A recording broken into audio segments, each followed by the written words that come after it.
Yeah. Now, Donny said he was introduced to you from Barbershop, but I remember you from Comic View.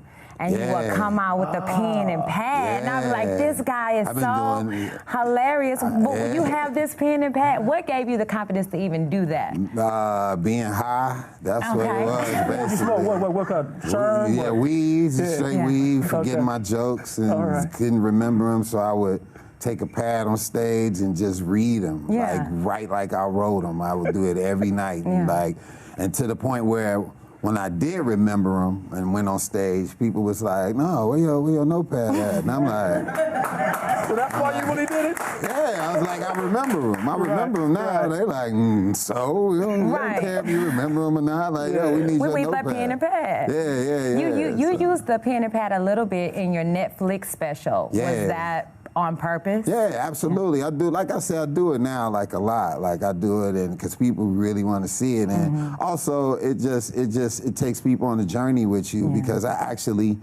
Like some of the stuff is written and then like maybe 2 of them aren't.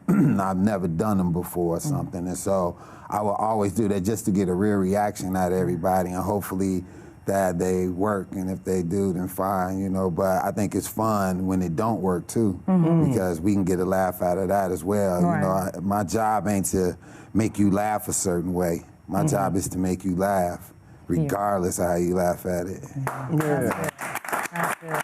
Now tell us what it's like. You're on Blackish. That's an all-star cast. You have Anthony Anderson, Tracy Ellis Ross, and the legendary Lawrence Fishburne. What is that like every day? Unreal, basically. I mean, I'm sitting up every day with Anthony, Lawrence Fishburne, Jennifer Lewis, you know, Yara Shahidi, I mean, Marcus, Miles, and Marseille, and Jeff and Peter. Like, I mean, working with these cats every day, it's like, you know, we all rub each other's back, you know what I'm saying? We learn from each other, you know, and it's just, sometimes it be overwhelming. I'll sit back, and one day I was on the set and Tracy was showing me pictures of her on the set of Mahogany with her mother, like just sitting there, just as a kid, you know, and then I had to look at her again like, yo, this is Tracy Ellis Ross. Like, this ain't just no actress I'm working with, you know. And then I curtsy and bow and walk away, like, walk out of her presence, like.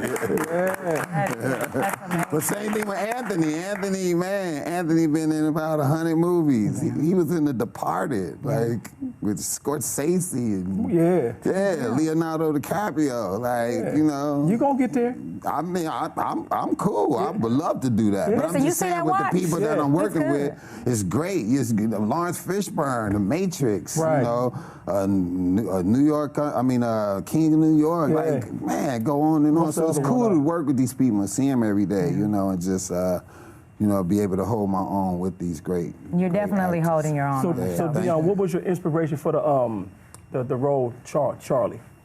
So I wasn't even supposed, I wasn't even supposed to be on Blackish. I wasn't. I had this other show I was doing with Rashida Jones and Steve Carell called Angie Tribeca, and I was doing that. And so while I was waiting on that show to start, an agent by the name of Tamara Goins, she was like, yo, they looking for writers over at Blackish. And I was like, I could probably write until my other show start. And I went over there and I met with Kenya Barris, the creator, and Kenya was telling me about this character named Charlie.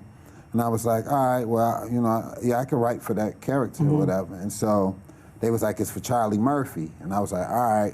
Then Charlie Murphy was like, he don't want to do it. For some odd reason, he was like, he didn't want to do it. And so Kenya was like, why don't you play it? And I was like, okay. So I went and I did it once. You just so nonchalant. I did it once. I'm serious. I did it once. Then Kenya was like, can you do it again? And I was like, all right. And I did it again and then again. And next thing you know, I was on the show. Like, simple as that. Hey, this dude right here, natural, ain't he? That is natural talent.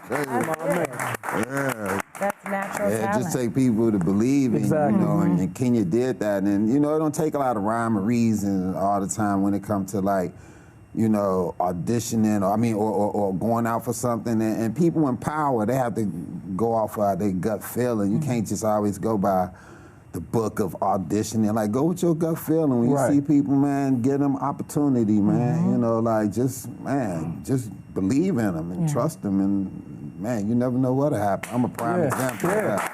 We can see by that watch you got on. It's shining. It's shining, baby. Now listen, Deon, when I found out you were going to be on the show, I started lurking and scrolling your Instagram. Yeah. So I have a few questions that I pulled from your Instagram. Okay. One of the things that I saw, and this is also on your Netflix special, where you say if you're 40 or above, you have about 30 more summers left. Yeah. What does that mean? Well, What? got that from Jennifer Lewis. I was on set one day, and Jennifer and me, we got this thing where we go back and forth, cursing each other out. And one day she said something to me, and I was like, shut your old ass up. And she was like, you would not disrespect me nor my 12 summers. And I was like this, damn, 12 summers. What the hell that mean? Yeah, I was like, she was like, she got about 12 summers left to be able to be as mobile as she wants and do whatever she wants. She was like, I'm gonna kick it and I'm gonna have a great time and I'm not gonna be disrespected nor held back while I got these 12 summers to be as mobile and do what I want. And that just resonated with me. I was like, damn. I was like, I think I got like 20 left. And she was like, you better live it up. And I was like, man, I was like, can I do that on stage? And she was like, yeah. And so I just perfected it and wrote it into a joke and added it in. But yeah, I believe that. I believe it wholeheartedly. We got a certain amount of summers left. You probably got 30, 40 summers left. You better live. Like, you better do it. Like, you got it. Hey, you know what, Deon? I live by the 25,000 day rule. Okay. What's that? So if you live, say, if you take say you had 25,000 gumballs, right? And you ate one a day, and you will see how old you will be. So we really only got 25,000 days on this earth. You know what I'm saying? Because the average man lived around to 73. Now y'all add that up, 25,000 days, and see how old you will be. I missed the math on that one. I'm gonna stay with my 30 summers. Yeah. Listen, Deon, I'm with you. I'm gonna stick with 30 summers on that too. 2,500 gumballs.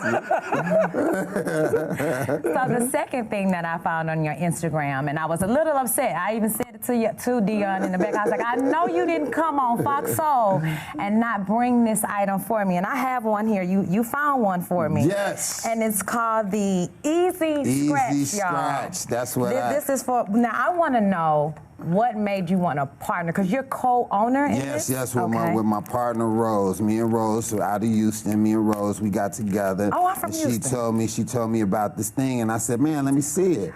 And she was like, let's make it. Can I test it out? Yeah, it's yours. Oh, yeah. And like, get right in now. Yeah. Oh, that's for weaves. No, it's not. This is not a weave. Oh, This is okay. my hair. Check This is real me. quick. Okay. This is my No, it's for like twists, braids, everything. protective hairstyles, whatever. If you don't want to mess your hair up and you want to use a long rat tail comb and all that, and you don't want to beat your brains we don't wanna out pat doing no this, yeah, like you could do that. It's very discreet. You hit it off Man, you and put crazy. it up. Like, I like that, and just tuck it away. There Man, you don't even know I have it. easy-scratch.com. Go on there and Man, grab promote it. yourself, man. What is it again? It's the easy-scratch.com. Go on there and order as many as you want. They're very cheap. And look, you can, it's very, very compact too. You spend what, $100 on a weave? Just throw in another 10 to scratch it. Wait. Only 100. Oh, How much you spend on yours? You have to buy the hair. The hair is about $100 to $200 itself, and then you have to pay for the install, which is approximately another $100 to $200. And all you need is another 10 to scratch it. And that's all I'm saying. If it itch, throw another 10. It's only 10. Y'all go out and get y'all an Easy Scratch, ladies. Definitely. Hey, so Deon, let's talk about the BBWs. Why you make fun of the BBWs? I love them. I know you love the BBWs. I don't make fun of them. So tell us about the BBWs. What are you talking about? How you talk about the BBWs? I just talk about that, how much love they You like Big Lizzo? Yeah, Lizzo's sweet. She's beautiful, right? Yeah, she's beautiful. Yeah, look at that. Yeah, that's all right there. It's a lot of BBWs out here. Well, it's women out here that are BBWs, but I don't want to say their name because they might not consider themselves BBWs. What is this Fox Soul? Like who? No. You used to date a BBW? Yeah. I throw a name out there, they'll be like, I ain't no BBW. I'm like, you are, but. So, Deon, you used to date BBWs? Have I ever dated one? Yeah, I dated one. I dated a couple. Yeah. They were so cool. Yeah. They cool, man. How are BBWs different from other women?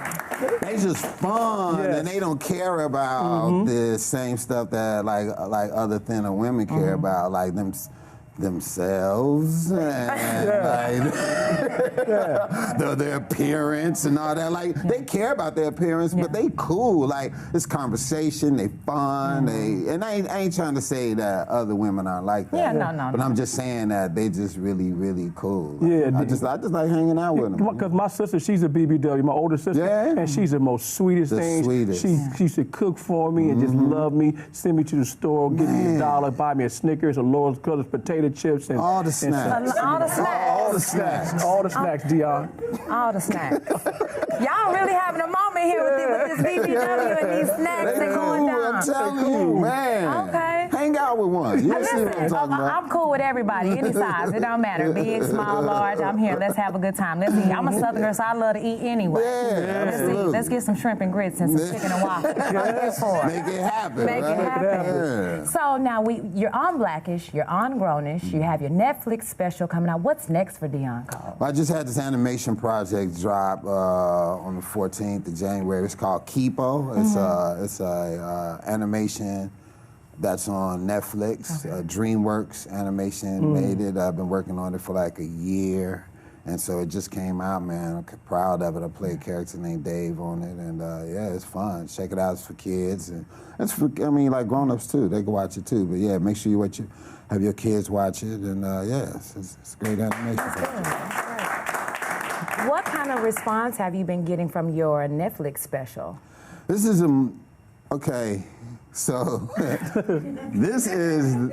I've done specials before, Comedy Central. I even done something on Netflix before, a little 30-minute thing. But the amount of love for this Netflix special has been so overwhelming in a good way. It's like you just don't know when you putting out these specials just what's gonna gravitate to people like that, you know. And the way that the people embraced this was like, I wasn't ready for it. I just was like, okay, I'm put my special out, but the way people watched it over and over again and told other people to watch it, and all the different stuff they took away from it, all the sayings and everything, like slap and 30 Summers and all this stuff, and loving yourself and all these different things that I was touching on in there, man. For people to take that and embrace it was like, man, it was some people came to tell me that, you know, the way they changed it, the way they changed the way they eat and changed the way they thought about their situations as far as their relationships go and stuff, you know, just to have some type of, you know, like to hear somebody knowing what they're going through or whatever and speaking for them, you know, they really embraced that, and it took me by surprise, definitely. And I want to thank everybody who watched it and whoever told anybody else to watch it. I mean, I appreciate the love. Man, I try to talk to everybody on Instagram. Anybody that watches it, I try to like give them some love, man. You know, but Give me a hand. yeah, it's been crazy. And then to have it be accepted by like all the greats too, like, you know, Steve Harvey and Diddy and Cube, and I mean the list goes on and on. Jamie Foxx, and man, like it's something special with your peers. Said everybody like reposted it and put it. Man, it was so much love, man. Martin, you know, everybody. So, man, I appreciate it, you know. That's good. You're also hosting the ABFF Awards. Yeah. How did that come to you? Man, my man Jeff Friday, that's my dude, and I've done the ABFF awards before or whatever, but for him to come to me and ask me to host it, I was like, man, let's do it. I just instantly was like, let's go. Let me get into mode, let me start writing, let me get it together so we can go kick ass and have a good time. We ain't gonna make it stuffy. If anybody coming that's stuffy, we gonna check your ass right away. We're gonna have a good time, and we there to celebrate and we there to have a good time and celebrate our own Yeah. black Yes, sir, folks, brother. and give some give some love to our own people. So we're gonna have a great time. Yeah, yeah, it's gonna be great. Let me say this, Mr. Deon Cole, man. You've been working hard, man, and hard work and dedication pays off, man, and we proud of you, man. Thank you. you Know what so I'm saying, much, for doing what man. you're doing and representing the black culture, man. Man, thank you, man, and to everybody, hit me on social media, on Instagram at DeonCole. I try to talk to everybody, man. So thank you for all the love and support, and thank y'all. Thank you, brother, man, for blessing us, man. so much. Thank you.